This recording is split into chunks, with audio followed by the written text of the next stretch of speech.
Et ça dit que tellement qu'ils a trop pris dans ma camouetali toujours dans le club Motema Pembe sur le plan administratif, ndé ça dit que moyen à répondre à l'invitation de la alité, ndé à mon plateau ah tout ça bon na président Blanchard, na président c'est encore qui le nom s'il vous plaît président Aliba Oyo bazali bon ko représenter commission ad hoc na kati ya plateau Oyo il y a DSMP 100% DSMP bino ba obozali ko landango et c'est que ko yeba ete to yamba pe lisusu secrétaire il y a commission ad hoc ezali bongo Ticho Idambito boyebi na kombo ya honorable OP akosala entraîner na plateau na biso il y a 100% DSMP et na profiter sous ko pesa bino sous bonsoir na bino tout ba imanien bozali ko landa émission Oyo mais c'est que ko yeba ete na émission na biso ya poko elelo bino nyonso tout ba basé ko bozali ko landa biso. Donc le déroulement il y a semaine passée donc semaine haute aussi ça ndenge dans club Motema Pembe a bon activité salama qui moi mingi sur le plan d'entraînement match au DSMP à Betaki contre Sodigraph à Betty na Real de Kinshasa na repé Sabino ba détail surtout car en émission ko c'est peu ko ba été organisation mususu ya munene salama qui na cité du fleuve Bisika au wapi bureau ya dans club Motema Pembe imana matiti mabe original comme lelo société et Yambaki Bongo, président sectionnaire, surtout, il y a tout le coin, il y a RDC, RDC parce que nous avons un déplacement na Bango pour participer à la réunion où était Naki Bongo na bureau. Il y a Darkleb Motema Pembe na cité du fleuve Ezalaki na présence, il y a directeur général Ezali Bongo, monsieur Antoine Céleste. Nous avons équipé Bongo na secrétaire général Félicien Koulouta. Grande commission, Ezali Bongo commission ad hoc Ezalaki représenté na président Blanchard, na papa Watoun et na niveau il y a bakolo papa na biso Ezalaki Bongo to monaki papa Aron Muyenga yepe Ezalaki wana entraîneur mi balé bazalaki Zaira na coach Daniel bazalaki wana pona to solo là pona to luka to bongisa ndenge nini to ko banda playoff na biso qu'est-ce qu'il faut pour Tobima champion il y a plein parce que on est allé détermination il y a une surtout pas allé colonner émission et puis c'est qu'il ko été to kolobela likambo il y a présentation il y a ba joueur il y a da club Motema Pembe oyo ba yé ko renforcer les sous au Satur il y a équipe oyo DSMP oyo bazali bongo ba étranger c'est qu'il ko été borozoa parce que bamsu bazo tuna tous combien de joueurs ba joueur ni masono bango c'est sili na yeb sabino ba joueur ni maramna bango sili na ba oyo maramna bango pe na sili te tozo zela pe c'est qu'il ko été to kolobela lisusu malgré que notre fêté était nabika ba manière bisika vous avez que DSMP il fallait tout fêter mais année pena ne silité amaram surtout to ebike tozo bongisa yango malembe to ebike makambo bien ezali nde yango to kolobela likambo pe o etali bongo calendrier il y a playoff parce que déjà ibima qui samedi soir peut to remettre un peu que sur ensemble on a invité na biso otozana bango sur ce plateau et puis to kolobela likambo il y a activité il y a commission ad hoc to eba ba programme na bango eza ndenge nini ba fonctionnaire ndenge nini po bino ba présence sectionnaire boye ba pe ndenge nini bo participer na ba réunion na bango pona bo kende pe ko pesa ba information na ba base na bino po to on a besoin ya sensibilisation na ndenge on sera raté et parce que playoff vraiment to lingi vraiment que stade wana et to ndaba ba ke imanezali pour le roi tout fêter faut pas que imanezali et pour ça la biso vraiment plaisir au makasi ndé yango déjà nazo profiter déjà ko kota na masolo na biso ya poko lelo o déjà nazali ko solo l'ensemble na invité na biso na likambo ya déroulement ya semaine au ndenge zalaki on a rekende déjà bisika président Blanchard azali pour na profiter ko pesa déjà bonsoir présent. Bonsoir ndeko Will Mopandi Sango. Bonne santé. Santé très bien amoni que santé ça va. Ah, merci mingi tozalika toujours na ngolo nzambe DSMP azalaki na mwa activité moins ebelé na semaine oyo tomonaki DSMP asali entraînement na ye na terrain annexe na miso ba supporter ba sepelaki et tomoni DSMP abeti match na ye contre Sodigraph a gagné par 1-0 abeti contre Real de Kinshasa a gagné 5-0 mais tout d'abord toyeba côté na bino sur le plan grande commission ad hoc na makambo surtout ndenge semaine ndenge si les biso boye bino en tant que commission ad hoc et c'est la bino ndenge ni de quoi oui lo Mopandi Sango oui que surtout nga en tout cas na lisema ya mingi parce que oui ba supporter ba bande ko tuna ya mingi ba ki na beso équipe na bango oui bien bon ezali na ndenge mabete il fallait équipe s'entraîner à niveau annexe mais il y avait un problème oh était là qui terrain la raison pour laquelle commission ad hoc de cas soit na comité de direction pour toi aménager stade wana ndenge to sala ki masolo ya stade et simaki nango mais etika ba bloka mike na kati mais na kolinga équipe ya comité na commission ad hoc na staff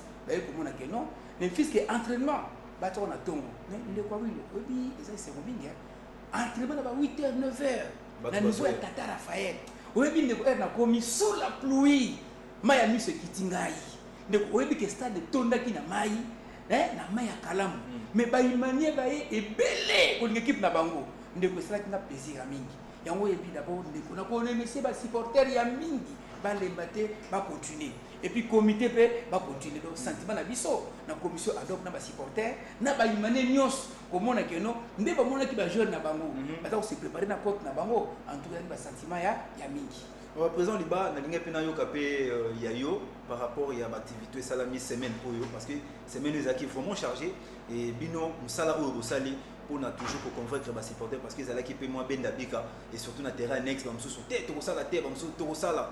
Donc moi bah étirement puis amki mki zanga kité mais tant que moni ki maram surtout eleki malamu c'est là qui bino ndengeni. Bon merci mingi on pas dit sangwa wilo pour la biso nous n'avons aucun problème avec biso commission ad hoc na comité de direction donc tozé lokomoko mais ba supporter to féliciter ndeko Blanchard lobby vraiment que tous à deux cœurs tous soutenir équipe na biso pour que des liboso toujours tous à la bomoko. Puis ndenge bozo land équipe qui bolingi équipe na bino vraiment félicitations boya et belé la bouche à l'oreille côté de konayo ah tala kuna entre mes ali match ali ko bomba mbongo na yo pour na match pour makambezo banda on a ngana lo bayango. OK voilà merci wana bozali kolanda ezali entraînement oyo salama ki bongo na Tata Raphaël oboyebi na kombo ya 20 mai.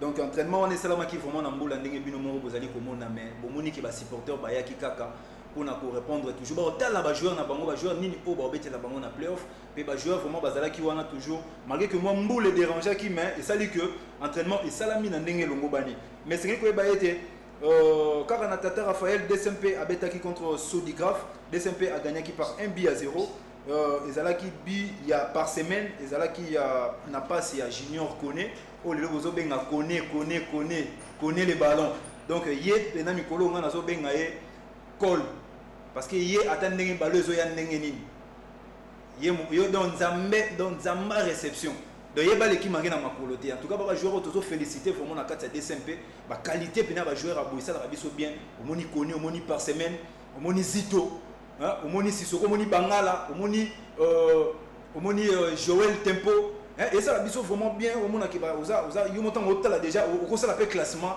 au monde peut équipe on peut gagner donc ça la biso vraiment bien na match to betaille contre Sodigraph puis naïf Sabino qui recette paye à malongue kotaki et là ça la qui nga bien wana recette bien kotaki permettre na mbon wana ba joueur ba se retrouver na mbon wana ba to balobara to tikala 14 en tout cas d'abord on a félicité vraiment commission ad hoc na musala bosalaki to moni vraiment qui va supporter bazo yo qui la bino boyende tozo linga ndeko wilo oyebi na supporter ba l'équipe na bango même yo pe ndeko wilo olinga kadari le problème c'était quoi quand on a vu ndeko na beaucoup de monter ndeko o eza ya muke ce n'est que début ndeko na playoff stade ko inda ba supporter ba kozonga ebele parce que ndeko ba fana na bazana ko observer ndeko les batailles ba moni que no ndeko wilo pe musala kitoko ndeko wilo ça comme ça doncité yo pozo sala musala ndeko bi na caméra ndeko bi la za partout biso pe commission donc ndeko to sala musala papa trop na fondation a osala musala comité de direction a osala musala DG Antoine a osala musala c'est-à-dire imiter wana ndeko wilo nde sali keno et pesi confiance na ba supporter ba sectionnaire pe osala musala ndeko na moment o mutako sa ote soko va na sectionnaire OK pas administrateur o président Tamboué OK o et pas DG Antoine OK pas CG Kouloute pas président Ngobila papa trop même a wilo yo même ngai même président liba même CG na biso na secrétaire na biso idambito ndeko soko yeka na diabolisation de écolekate parce que ba imane pas comprendre que nous dans moment oyo il faut qu'on focaliser de fort ensemble il faut limiter parce que toi na kana to za kotaka liboso de to kokoma ndeko wana muta ko sorte ndeko coup de chapeau na ba imane nyonso dans l'ensemble pour na moni ba bolaxi imiter et pour bolaxi que no bolingi équipe na bino. OK voilà merci na rotika bino to landa sikoyo match au DSMP à Betaki contre Sodigraph et puis Torozonga juste après pour tout ça la commentaire au moment qui est plutôt les cas pour tout fait sabino d'information monsieur au nan to lobité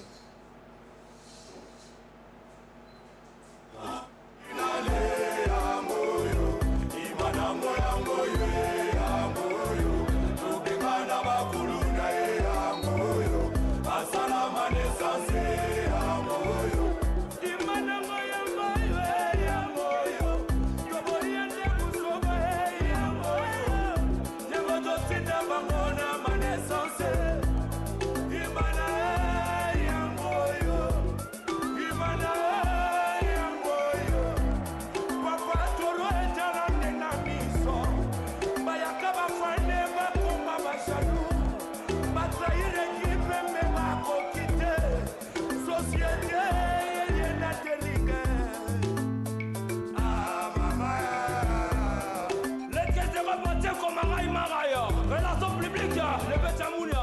nikosomia bamanga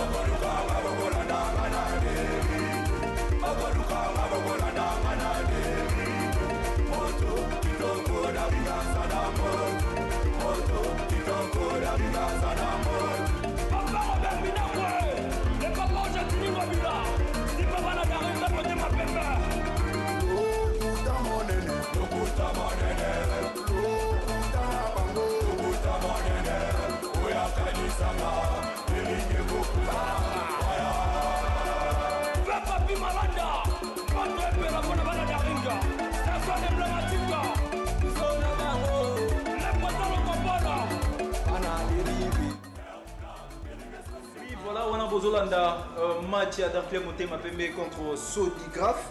Mais c'est une peu que vous avez des informations, il faut que vous ayez belé à repérer ça. Ndé yango singeli koyeba ete kaka na semaine au DSMP asalaki entraînement na Kinkole pe bisika o wapipe abetaki match na contre Real de Kinshasa. DSMP a gagné par 5 buts à 0 et ba biteur ya match wana ezalaki bongo à Fizi, Doxa, Zododo et Mbidi wachaki 2 buts. Donc bino basusu tukozaki kolanda émission oyo ndena kotika bino lisusu avant que tozongela ba invité na biso na kozongisa bino lisusu botala susu ba séance d'entraînement na match où ebetamaki je crois image na ngweza te mais tota rara séance d'entraînement et puis tozonga juste après pour na boye Mbappé tant mususu bozala na absence ya Obama na playoff pour na boye arozala te pourquoi moi empêchement mo rezali boluka pe boye ba po ezala te ko no bo ndo taki entraîneur ndé bino bozala ba mtema moto ba imania to la séance d'entraînement et puis tozonga juste après. Il y aura du jeu à thème et puis des jeux réduits. Des jeux réduits, ce qu'on demanderait. De risque, il y a des joueurs qui sont à la ligne médiane, ils font des passes en arrière. Prenez des risques. Prenez des risques. Et essayons de faire la conservation de balle plus haut. On fait la conservation de ballon trop bas, on amène l'équipe adverse chez nous, et là on est toujours à la merci de perdre un ballon. Et on mène 1-0. Au lieu de faire les efforts pour aller dans le camp adverse, de se projeter de l'avant dans les prises de balles, de prendre des risques dans la passe, même si elle n'est pas réussie, et de marquer un deuxième but, on joue à 1-0, conservation de balle chez nous. C'est dangereux, hein? C'est dangereux. Alors les joueurs du milieu de terrain, les joueurs extérieurs, prenez des risques dans vos prises de balles. Allez de l'avant, vous avez des espaces. Alors communiquez. Seul, hop, seul, je me retourne. Orientation du buste et on fait face au jeu. Il sera demandé, bien entendu, au niveau du support athlétique, et bien, le thème tactique, la conservation. Et hop, à un moment donné, on est devant. Ok? Tempo, Moïse.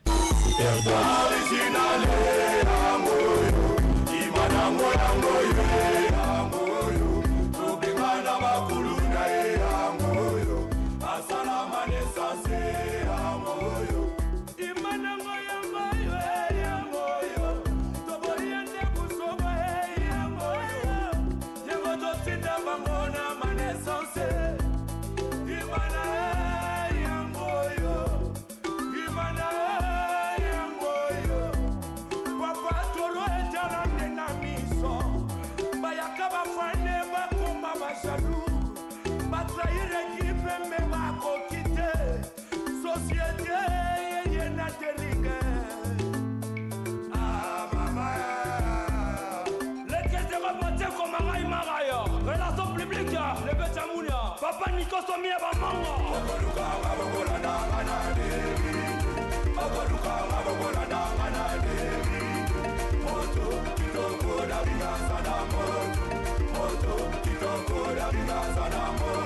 Papa Robert Minakwe le papa Jatini Ngobila si papa na garika pote mapembe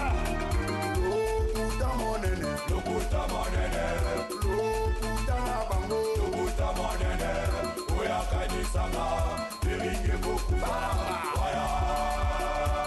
Papi Malanda, notre père pour la balade à Ringa, ça soit emblématique. Zona Bango, les poissons au Combola, Pana de Ringi, Bernard, Geringes Société, Ite Yashila, Bernard, Geringes Société, Bizona Boise, Rona Kati, Ulera de Ringi, Bernard, Geringes Société, Pana de Ringi, Bernard, Le conseiller Malou, Phénomène Neston.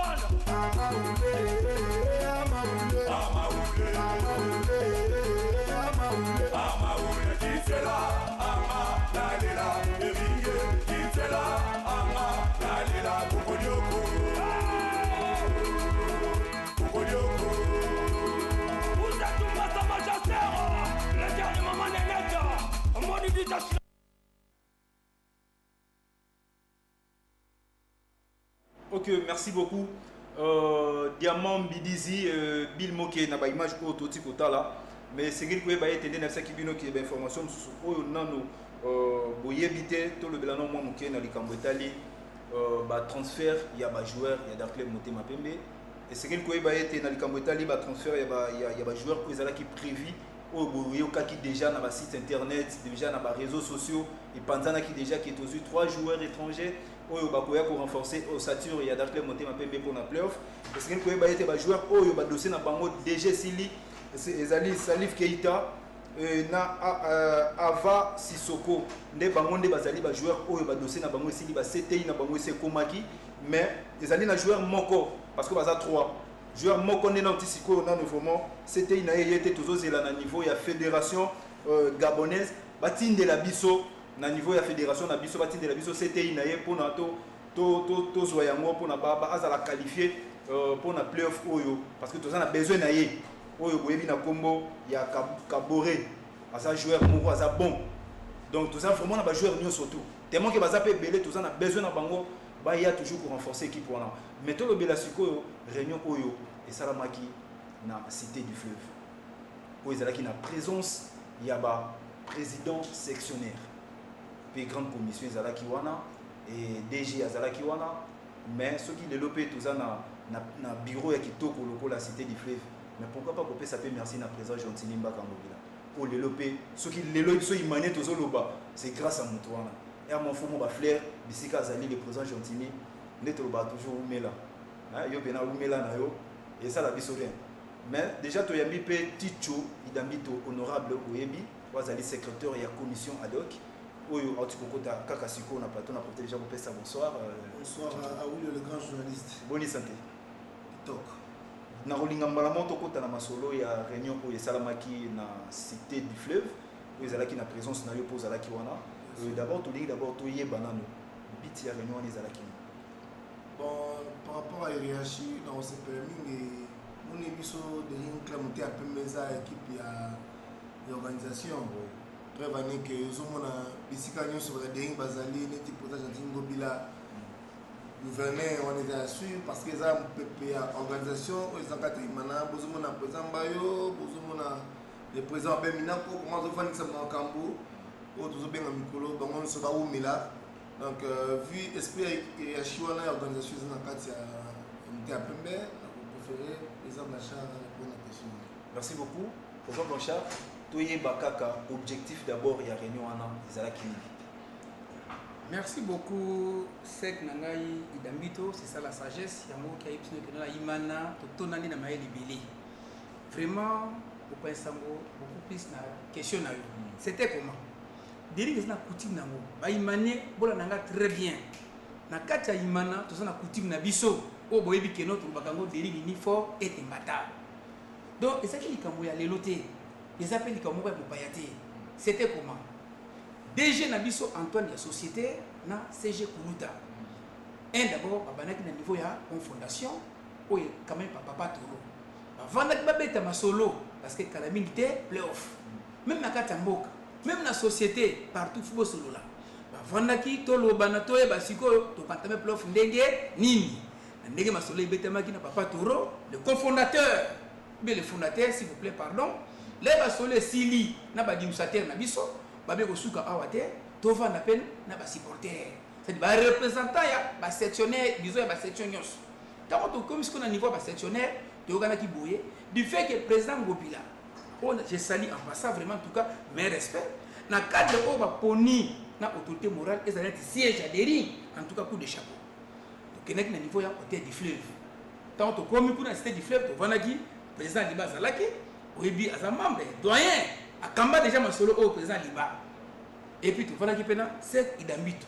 na kati ya masolo na biso ndeko Wilo c'était quoi ndenge ndeko biso awa donc on a besoin d'organisation et puis l'unité ko la secrétaire sokota na étape moko ya makasi to kotambola ndenge nini donc on a besoin d'organisation c'est-à-dire chacun na point na ye asala musala na ye CG Kuluta patron d'administration asala musala o etali administration yo pe ndeko Awilo tala makambo etali ya journalisme ngai na ndeko Libana Sek Idambitu to kamba a sectionnaire yo pe sectionnaire kamba pe na etonga na o ba pesi yo portion na yo pe supporter sala rôle na yo fondateur na rôle na ye biti ya reno tala kinini papa ça dit Dering ini et puis chacun na ko na ye asala musala na ye yo pe joueur na kati ya terrain sala musala na yo okozwa prime na yo okozwa salaire voilà biti ya reno wana merci beaucoup mais tout monde qui bolobela qui pe mo ba point ebelé mais ngana linga qui vraiment lokola to yambi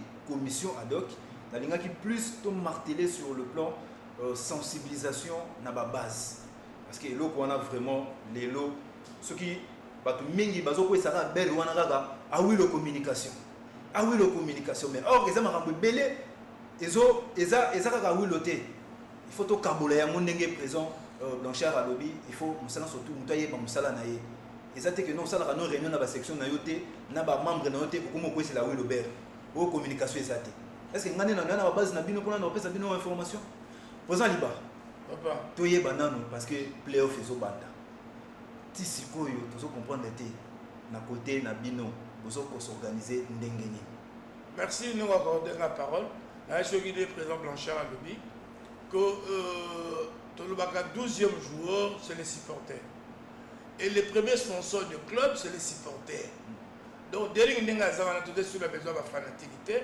nous avons besoin de supporters yo supporter à derrière et pas yo zali et bah déjà bitumbese bandi siko to koti na sombele suka bisanga bolobo suka bingwele donc playoff yango pour la topé sa goût yango moni réunion de Salamaki na hauteur la cité du fleuve pour que to bendana mutola motaye ba rôle mission na rôle na ye a kosala ndenge président ba chauti koloba ko mutola mutu ay ba musala na ye musala bisoni sensibilisation mobilisation ba basambelaka basambela parce que Dering les équipes sabanga na Moussei na Nzambe papa Raphaël ma bondeli ko équipe na maboko na Nzambe parce que Dering les aloko la David ba diverser la biso bazalo ko la Goliath alors David na Goliath ngana oyebisa oto histoire nango donc Dering une équipe banda basolo na boko le quoi tozo que le sikoyo Dering bani bali na foot liboso par rapport à l'équipe mususu yango monique tozo ka mo tamuke to vandaki yango tozongeli masolo en fait que mbulo Massi Arobi, qui pleut, qui neige, de SMP signifie Dieu connaît mon problème. Nzamba ebi makamona biso ya Dering, tozozonga Afrique. Yango pona kozonga. Ayolo. Bon, tozonga Afrique c'est que toza lisanga parce que ils ont fait la force, l'équipe c'est l'ensemble. Biso nyonso toza lisika moko, to soutenir l'excellence, son excellence Jean-Tilingo Bila, on a la begaka Josué yenda kamata ibota wana akomisati na mboka la Bilaka. Mboka Bilaka nde siko société o bato binga kanza kiteke ozala mais Josué la biso ne son excellence le gouverneur pa agogaye na ye pona otiko sola bato inongo ke a sola na masole ceci na ba makambo femme. OK voilà merci. Tolingi maintenant pour la biso de SMP qui plaît qui neige mbula oyo Afrique ndamba salobi yango ke David de SMP ba adversaire la biso ezali bien on respecte les adversaires mais Dering mulo linga te donc il solana capitaine équipe la biso petit nanga l'international Yannick Bangala albi nanga mulo DSMP tozozonga Afrique que je salue en passant na sola gila petit Ricky Ballon abi vient nanga mulo balinga te tozozonga équipe la biso d'Afrique. OK voilà merci beaucoup tolanda sikoyo image ya réunion wana tolanda Maloba Oyo, le secrétaire général Félicien Kuluta Lobaki, na DG Oezali Bongo Antoine Céleste, Oyo Balobaki par rapport il y a réunion où c'est pas ça qui na cité du fleuve na bureau il y a Dark Club monté ma pembe. C'est vraiment l'applaudir. Nous avons au niveau dans les affaires du Dering Les relations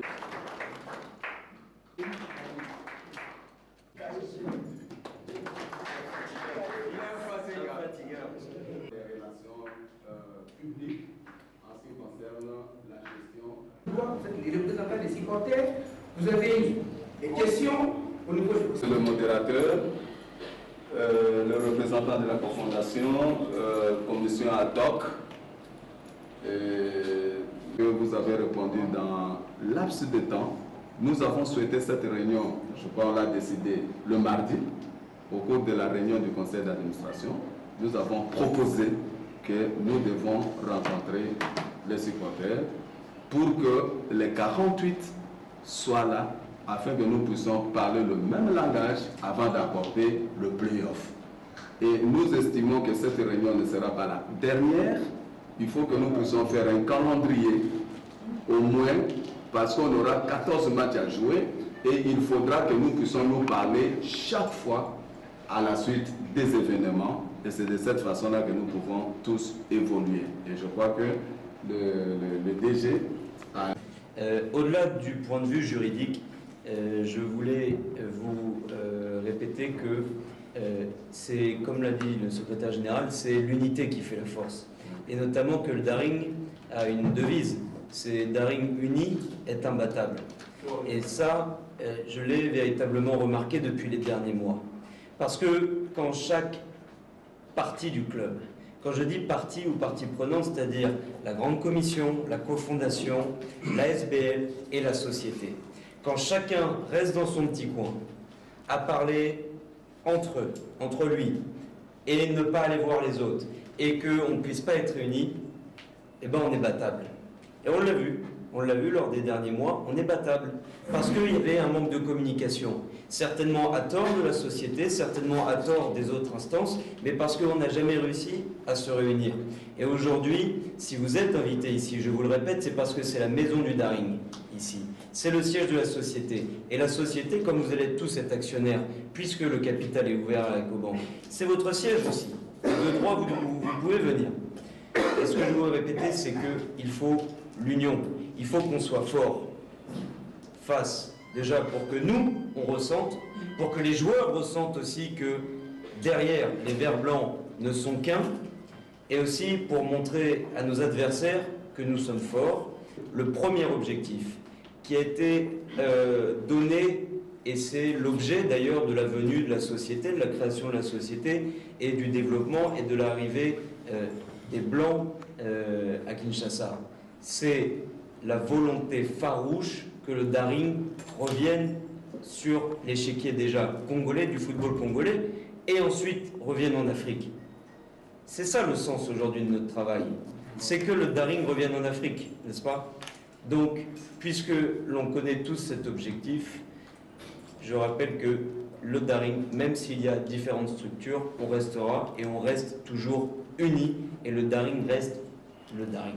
Ne pas s'arrêter à la structure juridique qui, ça, elle est obligatoire, puisque même la FIFA et le secrétaire général étaient présents au séminaire de la CAF qui a été réalisé par la CAF pour l'octroi de la licence CAF, qui est une licence que nous sommes obligés d'avoir pour aller jouer en Coupe d'Afrique. Et cette CAF et la FIFA exigent un certain nombre de dispositions juridiques et comptables. Ça, c'est la partie administrative, juridique. Mais la partie morale, l'essence même du club, c'est vous tous. Et c'est tous ensemble qu'on la fera. Voilà. C'était souder toutes les structures du Daring pour une seule cause, les retours en Afrique. Et ça a commencé avec l'autorité morale le 20 février 2016 à sa résidence à 18h où on a analysé la situation générale du club. Et l'autorité morale nous a recommandé tout ce qui vient d'être développé ici par le secrétaire général, particulièrement l'organisation. Particulièrement l'organisation. C'est ainsi que vous avez vu que l'organisation nous a pris presque la moitié du temps de notre réunion. Et chacun a donné de sa contribution et je vous en félicite. Une recommandation phare provenant même de l'autorité morale, c'est l'unité entre la société et l'ASBEL Daring Club Motema Pembe. Qu'il n'y ait plus distinction, démarcation, société à part, ASBEL DSMP à part. Non. Puisque DSMP Imana est géniteur de la société DSMP Imana Football. Donc, Bino Boza, maman, na papa, il y a société. En aucun moment, vous sentir écarté du projet qui va devenir votre propre bien.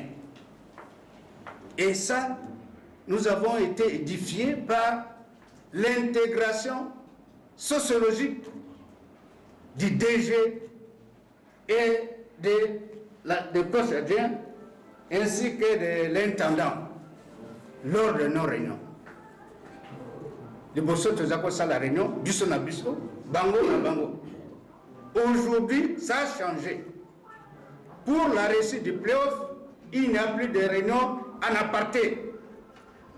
Les réunions se font ensemble, des concerts, parce que nous ne sommes qu'un. Et ça, le projet de la société, c'est Imana qui crée ça.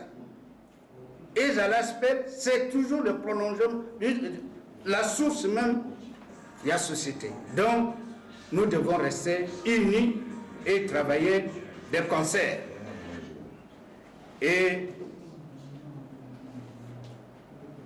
nous devons ensemble arrêter toutes les stratégies spirituelles, morales, techniques, psychologiques et financières pour gagner les titres et ou rentrer en Afrique. Visons d'abord très haut, c'est les titres. Nous étions des habitués, des champions de l'INAFOOT.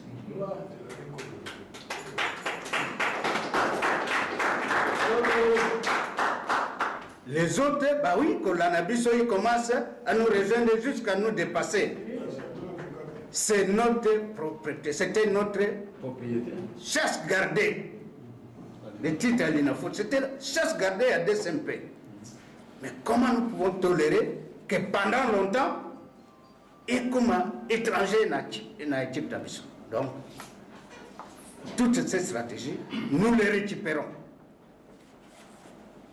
Nous n'allons rien négliger. Et ça, avec l'appui moral de l'autorité morale, qu'on ne va rien négliger. Et le coach vous a dit, il ne faut pas seulement être fort techniquement, dans la meilleure équipe, mais il y a d'autres facteurs qu'il faut faire échouer. Technique, psychologique, financier, ainsi de suite. Et avec l'engagement de l'autorité morale, nous n'allons rien négliger selon sa recommandation et la restitution vous a été faite tout à l'heure. L'autorité morale nous a aussi garanti que pour que les joueurs entrent dans les playoffs avec un mental dégagé, Bilogo Lokola barrière à prime, barrière à salaire, il devait tout régler. Il a promis de tout régler. Que Tokota na playoff, nous avons joué, nous avons staff technique. Mais applaudissez, non? Alors, il nous a recommandé aussi la décentralisation à Batache. Moutoumon côté, à ça, la Moussalayo, Soyomoko. Le job d'inscription. Il faut Batache, qui fait quoi pour la réussite? La division du travail. Et ça, le secrétaire général a pris bonne note, la direction générale a pris bonne note, ils vont s'y atteler. Et il nous a recommandé ce qui vient d'être dit, le briefing périodique. Briefing périodique, c'est-à-dire par raconte périodique, pour parler de nos problèmes, de nos succès et de nos difficultés. Ok, voilà, merci. On a Boti Kolanda, Isala qui moi, na Kobengango, synthèse par rapport à la réunion de Salamaki, na cité du fleuve na bureau ya Darkle Motema Pembe CG il y a commission ad hoc na nyonso tout oti kolanda eloko nini oyo message nyoko kokoki kopesa na ba supporters oyo bazali kolanda biso par rapport ya réunion oyo na makambo surtout oyo papa na biso watu oti kolanda. Merci encore la question.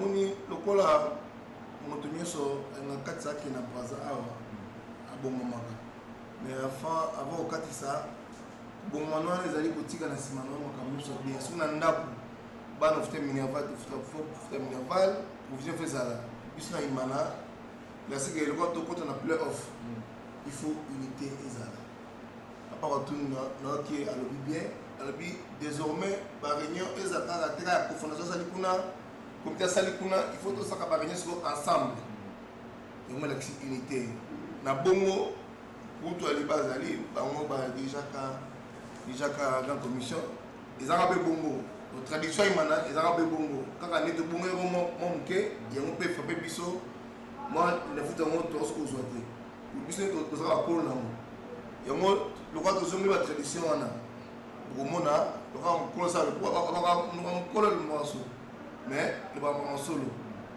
Donc merci encore à Paratulu, passage à l'équipe. Merci à Paratoro, à pas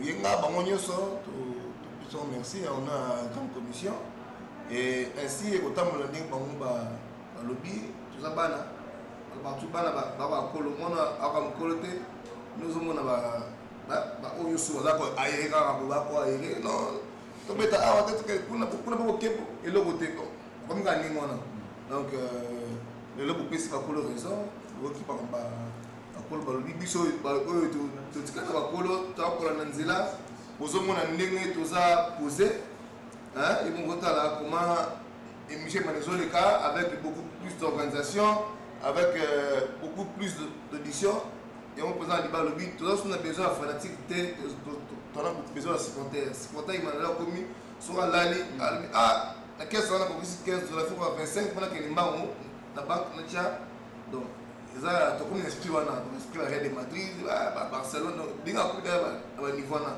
ko dei ko zo mona ko da organisation ko ils ont l'autre dans 2-3 ans beaucoup moins de ring ndi beaucoup ba comme ni président de la salle président de Mina Basali na kati. Merci beaucoup Tolo Belasiko toti ko fêter malgré que tu fêter te ko loba parce que tu zala ki na moi ba concentration imanie to fandaki na ba coin to bandeka ko concentrer par rapport à anniversaire ya Darkle Motema Pembe oya kokisi 80 ans to fêter te pour nani commission ad hoc président Liba naye pa na yo to fêter te pourquoi bino en tant que commission ad hoc parce que porter basé là qui moins eloko moko boye na ngambo na bino mais to moni réaction mo esala mezate même na TV boleka pe bolobelo mo teti siko to yebate position eza ndenge nini. Merci papa biso to lobaka polele to bombaka te to ba to vérité daringa kokisi mbula tuku mwambe obozoka 80 ans na février donc il y a 2016 na misilité mais priorité la biso lelo ezali ke bisengo ya biso ya playoff et ya dina foot zonga Paul dina foot a suki to su ya suka to suki saki na mon général Isumeliko dekane o la lopé sambote bebe mania bazo lela yeke amona na même na ba match na ba entraînement parce que bisengo suka ya dina foot to suki saki pa na ye alors mon général ya kaka na ba match na ba entraînement parce que ozali moto pesa biso bisengo suka toko fêter c'est un grand club équipe à liboso qui est pour des adhérés double brassard au zolo baka double brassard toujours ba jouer à adhérés et ba dit na kabamba et ba il a dit na kidumo le petit Joël a outika na adhérés donc biso to zali ka moko au kamote et là mo comme ça biso ça biso to ça li kam parce que le DCMP c'est une équipe par excellence le quoi le l'autre ça bateau minene au bateau bazo kamamboka le quoi la autorité morale azali wana to zali na son excellence le géant catalogue il y a mon collègue qui a joué gouverneur collègue gouverneur ya Maindombe Jean-Tilingo Bilambaka, tous les gens à mon Sumbayo, on sait la Zambie, à la pote, la dope, c'est Pembote, na li botane Mubimba, tous les gens qui sont dans le comité, na l'argentier de la ville, où tous les ministre Matondo, parce que les appels avec manière de mon excellence, il y a un appel à match, il y a un entraînement, aux hommes on a naté. Donc, pour la mission, on va fêter, tout le monde a trouvé la gamme tout. Au moins, tout ça là, j'y vais bien la remettre parce qu'il y a un adhéri. Fali à une manière, donc vous allez là au moment mais la priorité de ce moment, c'est que pas d'adhéri, basons en Afrique, parce que l'Afrique a moins de collègues. Merci beaucoup, Président Liba. Nakozon na bisika diamant bidisi azali pour natozwa élément oyo ya bande kona biso ya CNL basalaki pour na anniversaire à DSMP et puis tokozon na juste après pour natozwa pe réaction ya Président Blanchard. Fondé le 22 février 1936, le 22 février 2016, jour pour jour, Daring Club Motema Pembe, surnommé les Immaculés, et Kokisi 80 ans d'existence. Équipe créée par révérend Père Raphaël de la Culture, Oyazalaki missionnaire, il y a congrégation, il y a bachétuste, Père Rekitaki, la plupart, il y a joueurs parmi les élèves, il y a collège Sainte-Anne na Kinshasa, Oyo Lelo et Bengamaka, collège Elikia. DSMP, ils ont rebaptisé 16 Imana en 1949, avant de revêtir Combo et Daring Club Motema Pembe Imana en 1985. Avec 29 titres sur le plan international, 1964, DSMP est actuellement le club le plus titré de la République démocratique du Congo. Dans le club Motema Pembe, ils allaient club pour évoluer. Le lot na première division, il y a Ligue nationale, il y a football de la République démocratique du Congo.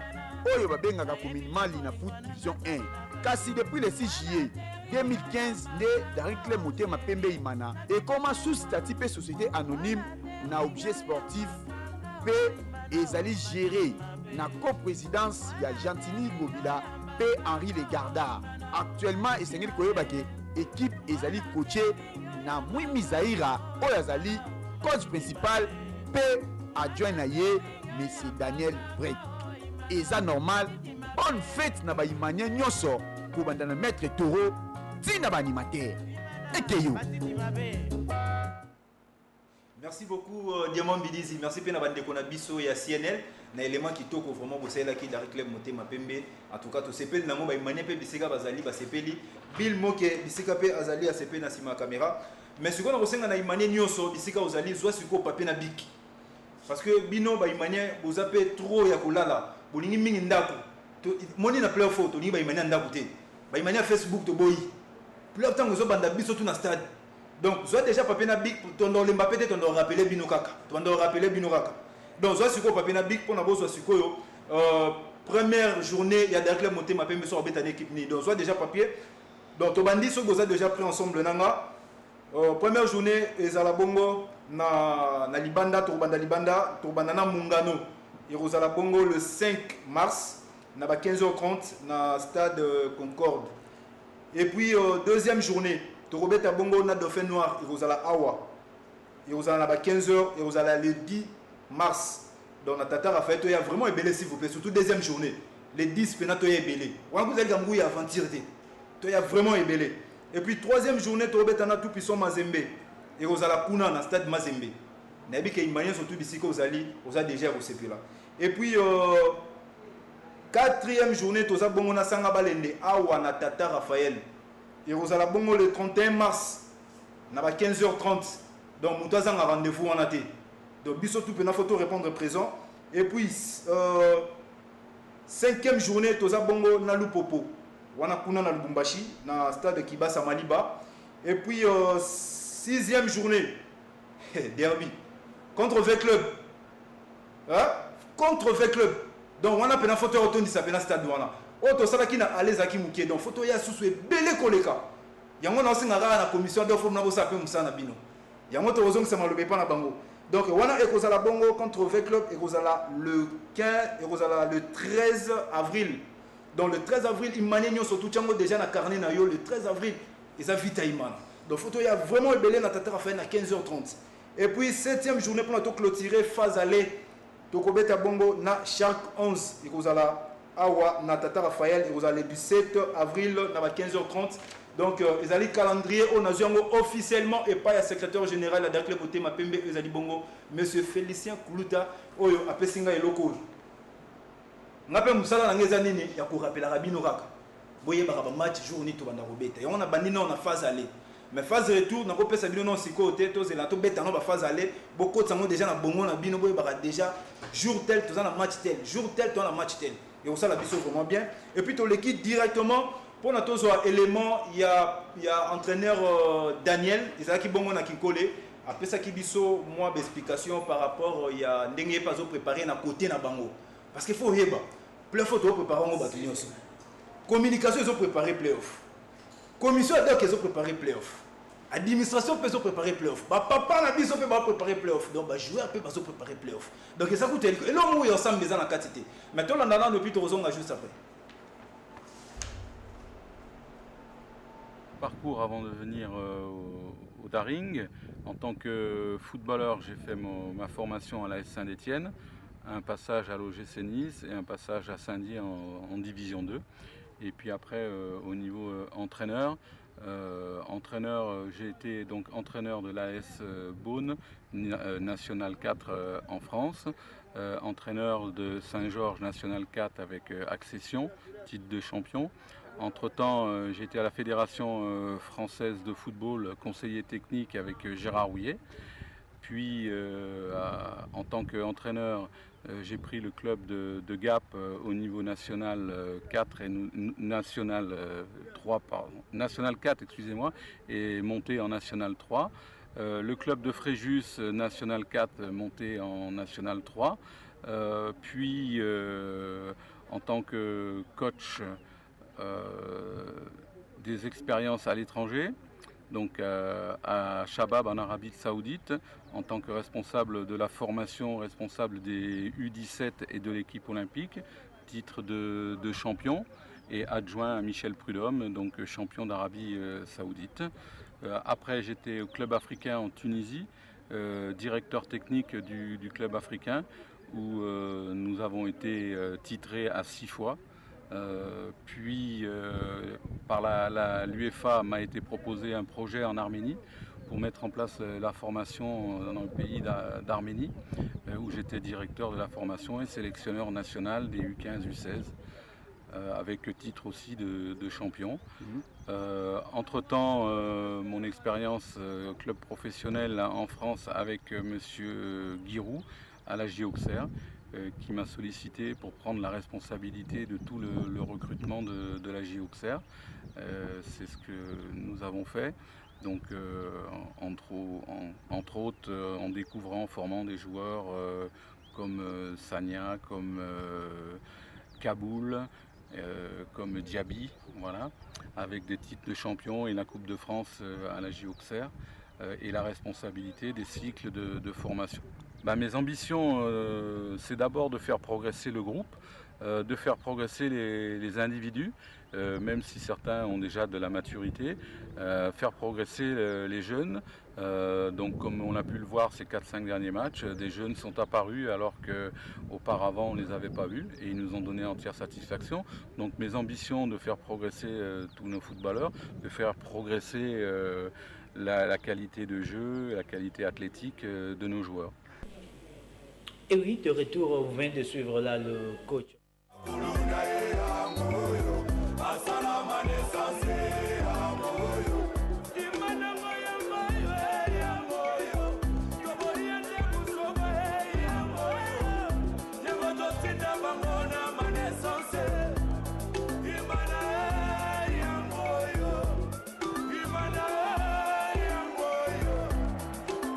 Ok, voilà, merci.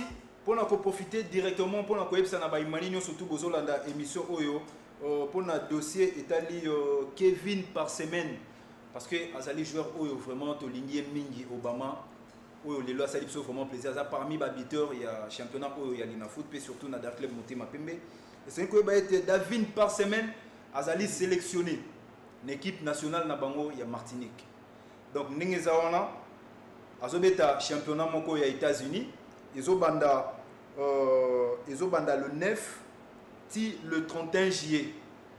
Donc je crois déjà que à Rosalana Bissoté. azala na biso te donc akokende mpona kobeta championnat wana et eloko wana kosenga na bahumanien topesa ye vraiment bonne chance bisika azali kokende parce que soki lelo équipe nationale emoni ye lisusu c'est grâce à Daring Club Motema Pembe ye moko mpe ndenge azala wana aloba yango toujours soki lelo nazongi su nde nazalaka c'est grâce à DSMP et en tout cas vraiment faut remettre maboko merci beaucoup donc DSMP ezalelakisa vraiment keza kitalatala soki oye na DSMP soki oyebani te se koza ekoloka parce que tobetana lisolo mwa moke ya programme ya commission ad hoc président Blanchard commission ad hoc na makambo etali playoff toyeba d'abord programme na bino je crois lundi déjà masolo ezobanda pesa biso na programme na bino ya semaine oyo eza ndenge nini na commission ad hoc. Merci ndeko Awilo tobandi siko masolo ya solo oyo tozali na baprésident liba na seki dambito oyo tobanda kozela nde yango oyo na kosenga na baimanie nyonso sika bavandi bandeko so bandeko kolia tika nanu kolia ndeko so bandeko kotanga tika nanu kotanga ndeko parce que masolo nde yango oyo ebandi sikoyo tozoyebisa baimanie nyonso na 4 ko ya ville ya Kinshasa bolandi nde masolo ebetami awa donc na moment oyo avant d'entamer vif ya masolo kitoko mutu akosa bino te il y a pas la division au sein de l'équipe ce qu'on va na coin au moni mutu azotonga ndeko bi alingi ndeko Awilo te azotonga ndeko aliba président liba soit abandi makambo ya comité de direction abandi masolo comme fondation abandi masolo ya président Tambwe abandi masolo ya Mosumbayo ya président Ngobila ndeko keba na ye aza munguna ya deri pona moment oyo ndeko mutu akosa yo te il y a l'unité kobanda likolo ti na se ndeko mutu akosa yo te to na besoin nde ya misala ndeko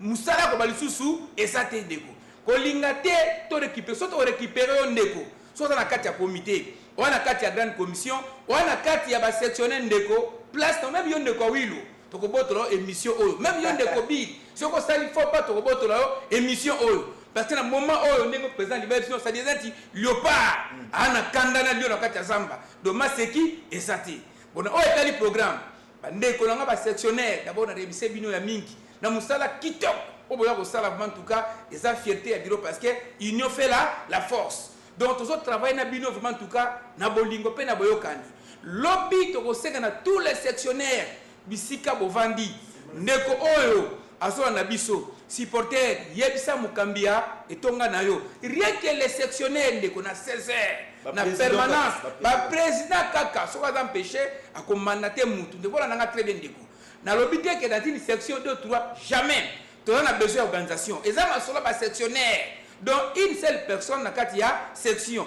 na 16h pile di réunion et bandi et toi na réunion munene jeudi na comité de direction na DG Antoine na ba cofondateur na biso pourquoi ndeko ndenge boyoki to ebisino ndeko masole bandi ya kitoko donc to kozamba réunion ebele parce que deringa na kana ndenge président liba lobi na seki dambito donc plef oyo blague ezate ba imanien place bovandi bozonga ebele batie entraînement na Kinkole bokoma batie na même na 8h ndeko kima musala ndeko ya bisemwa deri to tondi savement en tout cas ça tour oyo mutako sabino te tango zo ya stade eloba ndeko liba lobaka ndeko mabonza na kati église et na ko senga na bandeko ebele o dirija kala ndeko mais respect zo pe sabino mais tika tango zo ko ya ndeko to comme déjà société to na besoin mbongo ndeko futa bien na yo kota na ordre yo encadrer la recette to sa baninga yo pe muto oza mokambi to sa pe bato va na porte parce que visibilité za ndeko to na besoin vraiment ya visibilité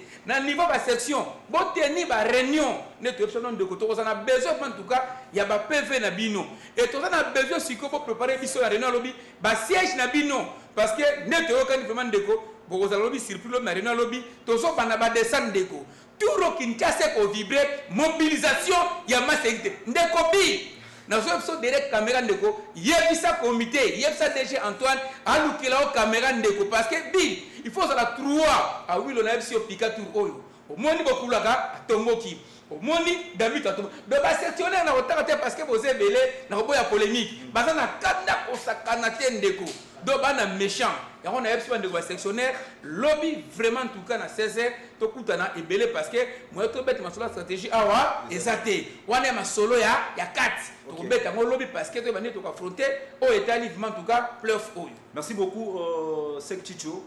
Moi le loba moi 2 minutes tous appelé le loba 2 minutes ya présent liba pour na to bande to clôturer émission na biso ya kitoko oyo ya poko ya lelo ya dimanche à lelo. ngai nakoloba mingi te parce que message de mobilisation avec la commission vice-président Blanchard à Salobi lokola toza na moi unité tozala nango tokabola batâche na compte nanga to remercier la comité oyo eza kodirige lelo biso nyonso équipe mobimba to remercier pe cofondation to remercier notamment la sectionnaire lelo parce que babi unité elamuki na deringi apa toro losako esiko ozali président Gentini Ngobila l'excellence Guy Matondo, l'autorité morale, le président Aubin Minako, notamment l'administrateur Nyoson, le président Bayo Oaza déplacement, le président Tamboué, Papa Watoun, tout le monde, vraiment la commission vous remercie pour nous Oyo, pour combattre aussi à Club Cher, le bureau de comité. Ok, président Liba, moi, dès 2 minutes, Kaka, on a tous fait des Lobanayo par rapport à l'organisation de la activité. Bon, ainsi le président Blanchard, assis à l'Obignoso, donc remercier tout d'abord Yomoko, Mopati Sango, na équipe technique d'ailleurs, que Makambo, en tout cas, la Monica a eu le colis, vraiment au colis. Et la félicité, ce n'est pas de la flatterie. Au colis vraiment parce que les insultés, les insultés, pour biso aussi dans la société. Et quand les insultés, des gars, quel est le Cobank? Les cas de Cobank, les cas de Cobank. Biso, je dois venir à Pototiki, Bani, na biso. Aussi, de Sali Bakamwana. Aussi, de ce papa. Quel est le Cobank, moi, la Derrick? Parce que biso ya bataka masolo équipe ali bosser que des poteaux de CP équipe ali bosser za ba titre za ka biso bakambe badaka na biso ya to senga les cas de Cobank les deux CP ils étaient imbattables et forts ya to senga que biso tous ensemble qui plaît qui neige nzamba lobi na ngai nzambe na David nzambe na Daniel nzambe na Mose alobi na ngai que le roi des rois l'homme de Galilée bolinga te mbulo yo tozozonga Afrique. Donc, merci beaucoup, président Liba. Je sais que vraiment Nzambe vena yo kako dépôt bandaki Nzambe na ngai. Nzambe na ngai. Ngapena lobi pe na Nzambe na ngai. Ane oyo to bet Afrique. Kayolo. Mais c'est quelque chose ba été imaginer nyoso tozo la émission oyo. Lobby lundi. Entraînement 11h biso tuto kutana chaque 11. To lobi ngamo chaque club. Donc biso tuto ya wana na ba 11h pour na to otala sous équipe na biso parce que bo sengaki boluka bo mona ba joueur.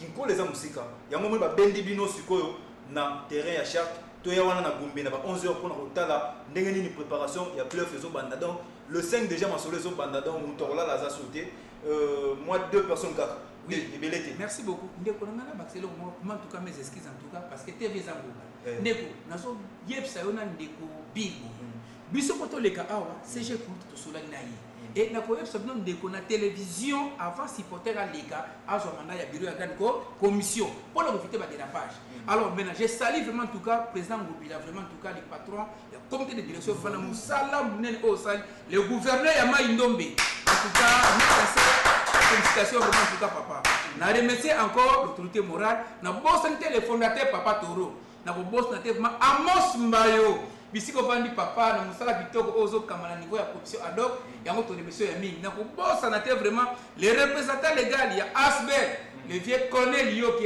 et na ba administrateur nyos surtout ba sectionnaire na pesi bino ba mbote belé na musala kitoko ozo sala ba ve mukamba et puis les imaniens ceux qui na bossani bil et kozala kuma péché bil na yebi que to comme na suka madame nangai Charlie na pesi mbote ya mingi na ba nangai et puis na remercier vraiment en tout cas maman na Nivi. Merci beaucoup plus na hyper na pesio bambo tami. Merci. Quand le moins 2 personnes kaka et puis aussi fait présent liba moins 2 personnes on a tout kabona parce que ngongeza sauté. Par rapport à l'image qui toque pour la dering.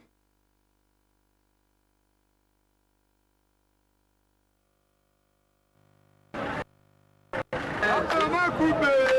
Oh coupé. Mama coupé. Oh coupé. Oh coupé. Bon message na biso ezaka ke tone sengo ya trop tant que capitaine ya DSNP te mapembe azopesa sa priorité na équipe nationale donc si ozomona oyo nyonso eza sengo ya kosala te Maman, ça c'est ma dans 5 ans, dans celle qui est dans la chaîne, et puis à celle qui est Yannick a participé dans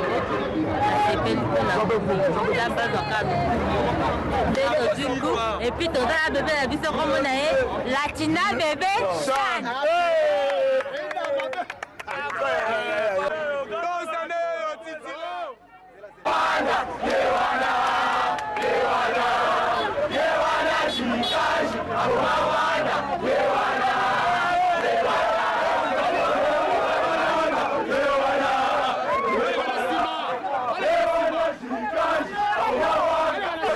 Merci Mingi. Vas-y Naganda.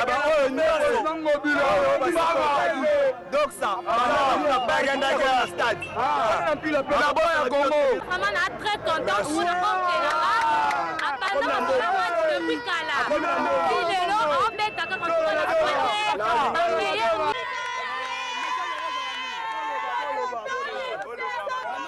mon mère, c'est un peu un choco, Chika, Ginès, ça n'a pas la main au bazar.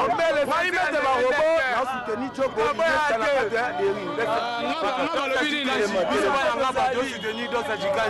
mais de la buisson, donc de la satisfait, Bénard, donc c'est Jikaji.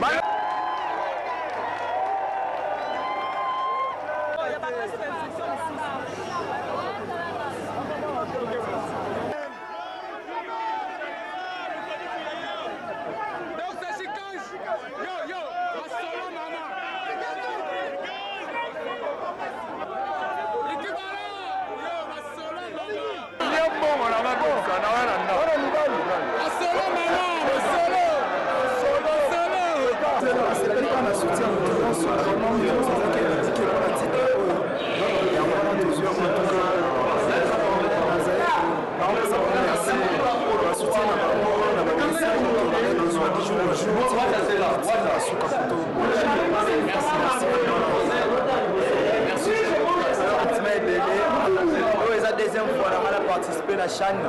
Donc la première édition, la deuxième édition, la suite, dans la sortie de Bélé, on va continuer à soutenir Ngaï.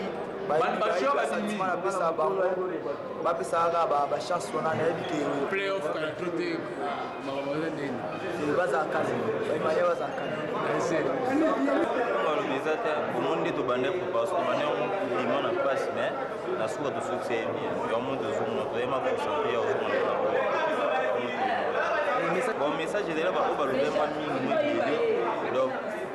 là ba oba za ki calme ba za signe na biso ba oba za ki signe na biso mo ni de l'autre mais bon ba oba za été signe donc ba za ga de qui avec donc les gens qui fouillent à travail et puis à concentration vous allez déterminer dès le début et à compétition tout va gagner de yeboyer faut tout comme à finale plutôt remporter coupe.